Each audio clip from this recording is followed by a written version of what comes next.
Shedeur Sanders has lost the starting job to Kevin Stefanski's QB with a clear edge.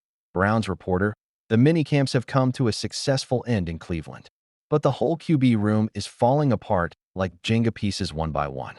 And it's no secret that Shedeur Sanders didn't even get a chance to throw the ball with the starters. What began as a hopeful summer plot, the Browns' quarterback treasure trove, which included the Sanders brand himself, a former first-round pick, Kenny Pickett, a Heisman name, Dillon Gabriel, and a Super Bowl MVP, Joe Flacco, has already changed into something much less democratic. And here's the actual kicker. Shedeur is fighting a battle that was already over before it even started. Shedeur's prospects of starting under Kevin Stefanski are being overshadowed by layers of play-action technique, system expertise, and pure seasoned muscle memory, according to Browns insider Tony Grossi. Tony Grossi's in-depth analysis of Stefanski's offense reveals the harsh reality. Don't waste your time trying to sell yourself as a quarterback if you can't sell the play fake. This isn't RPO improvisation and college ball shotgun schemes.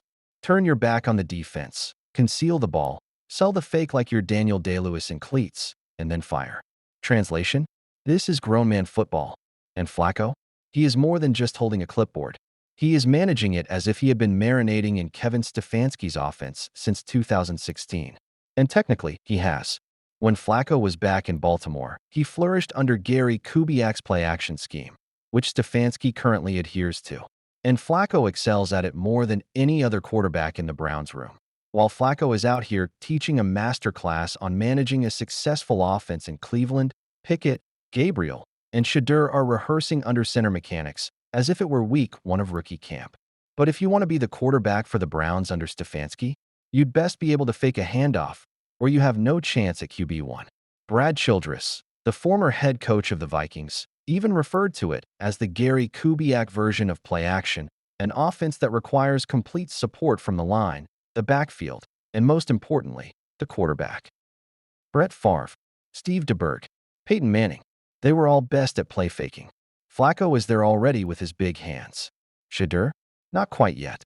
And Pickett's 8.5-inch hands are a disguised liability if hand size matters, as it does. Gabriel? At UCF, he was once known as the play-action king, but after Oregon, that title is gathering dust. Sanders? He was obviously talented, but his college play-fake performances were not so common.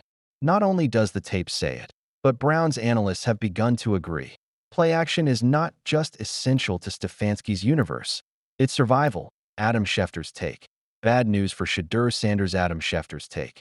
Bad news for Shedeur Sanders. In the meantime, Pittsburgh's hand-me-down, Kenny Pickett, has subtly slid into reps and media relevance.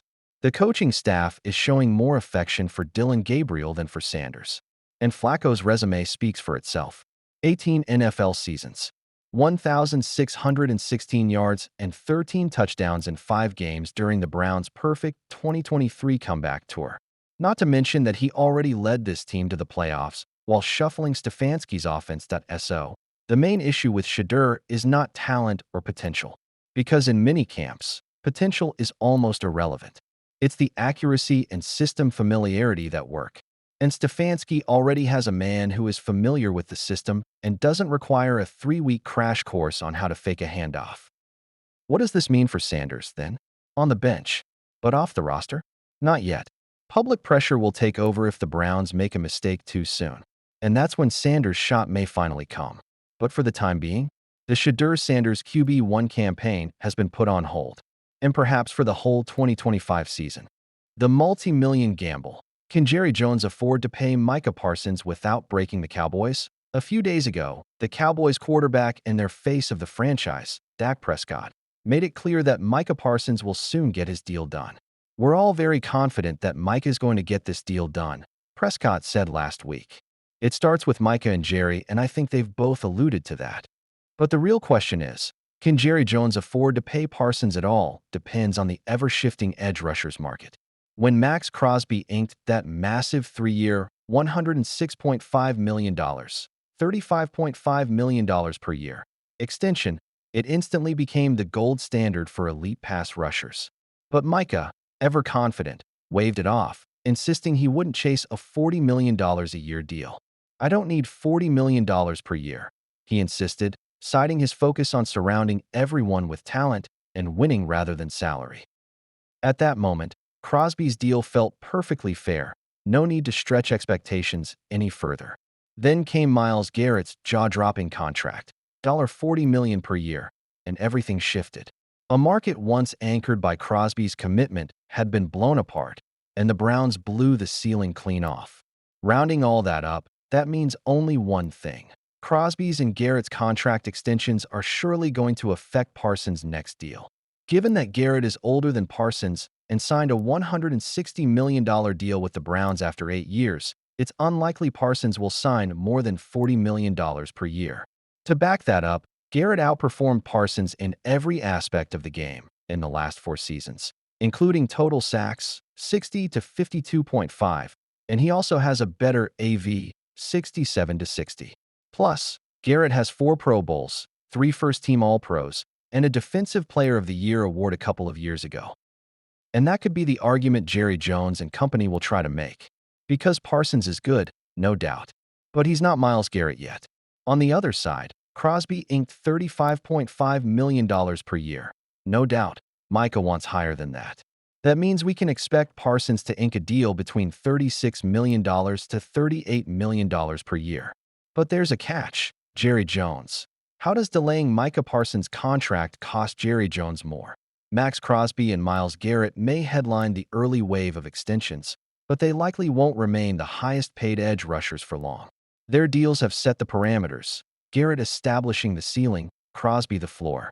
But with Trey Hendrickson, TJ Watt, and especially Micah Parsons next in line, the market is poised for another leap. And that's where it gets interesting for Parsons. At this point, Parsons is certainly unlikely to go higher than Garrett. But Jerry Jones has a knack for stretching the contract extensions. He did it before, and he's doing it again. If the Steelers hand TJ Watt a deal that tops Garrett's, that instantly becomes Parsons' new benchmark.